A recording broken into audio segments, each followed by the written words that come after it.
Hello, mapagpalang hapon, tanghali, gabi sa inyong lahat dyan.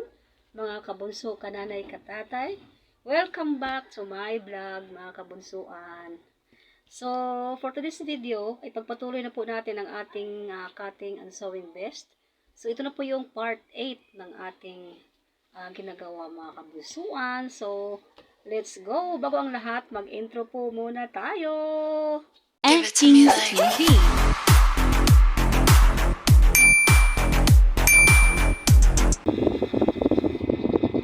So ngayon natapos natin i-plancha, i-connect na natin yung ating front at back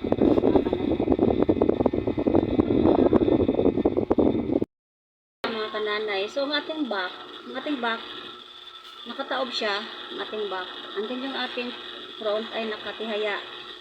And then itong ating facing sa ating back, ipapakagat natin itong ating front, mga kananay. Ganun lang siya, mga kananay, oh. Tingnan nyo na maigi, ha. Ayan. Tupin natin ganun. Yan maigi ito baka maipit itong ating facing. Kailangan nakaangat ng 1/16 ang ating facing, mga kananay. Tupin natin ganun. Ayan. Pasadahan natin ng 1/4. 1/4 lang, huwag lumampas kasi ma-short tayo sa kilikili. Ayan, backstitch. Ayan, tapos kukunin natin yung kabila natin, yung sa ating neckline. Ayan, itupin naman natin facing natin dito sa ating neckline ng back. Ayan, ito, ganun. Ayan. Ayan, ganyan. Tapos na, mga kananay. And then sa kabila, ganun din. Ayan. Ganun din ang gagawin. Nakatupi ang ating facing. 1/16 ang ating allowance para hindi siya masakal.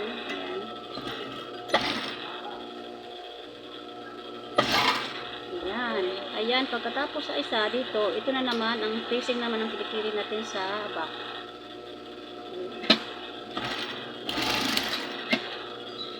Ganun lang kasimple. Ayan, putol pa. Tapos kung na-i-attach yung ating shoulder ng back and front, i-right side na natin siya, mga kananay. Ayan na, oh. Diba nakagat na siya, malinis na siya pati sa kabila. Ayan, malinis na siya. Ang gagawin natin sunod na gagawin, itong ating back, itong facing natin ay i-tapping na natin.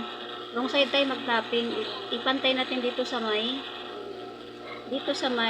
tapping ng front. Ayan. Kailangan nakaayos ang ating facing para hindi siya twisted, mga kananay, no? So pagkaya natin 1 inch lang, kailangan 1 inch lang din ng mga kananay, no? Ayan. Tansahin mo lang na 1 inch para hindi siya sabingi. Ayan, hanggang matapos dito sa dulo. Ayan, no? Diba? Napakaganda. Ayan. Ayan. Yung tahi dito sa ating front, dito natin ikukunik yung galing sa ating neckline sa likod. Ayan. Ayan na. Ayan. Diba? Ganun lang kasimple, mga kananay, kabunso.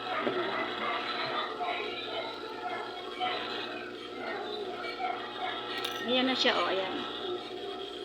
Diba? And then yung ito na naman sa ating dito na naman sa ating side. Ang ating side, mga kananay, ang ating front naka-tapping na siya, tapping 1 inch. Tapos yung ating back hindi pa kasi yun ang ating pangsuklob dito sa ating front. Ayan, oh, ayan. Ayan. Kailangan naka-allowance tayo ng 1/16 para hindi masakal ang ating front. Ayan. Pasadahan din natin ng 1/2 dito. Depende sa sukat. Depende sa ating marking na ginawa.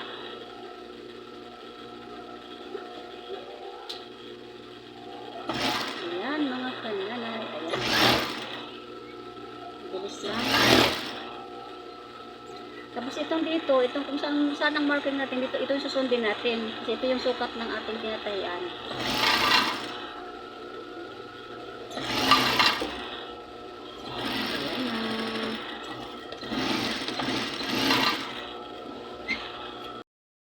sa ating video.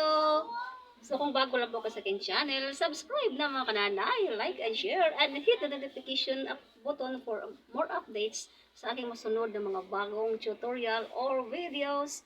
So once again, I'm taking Stevie, ang pobreng mananahin ng ating pulo na nagsasabing, kung may tiyaga, may malalaga po tayo mga kabunsuan, mga kananay katatay. So bye-bye, ingat, God bless everyone, ingat-ingat po.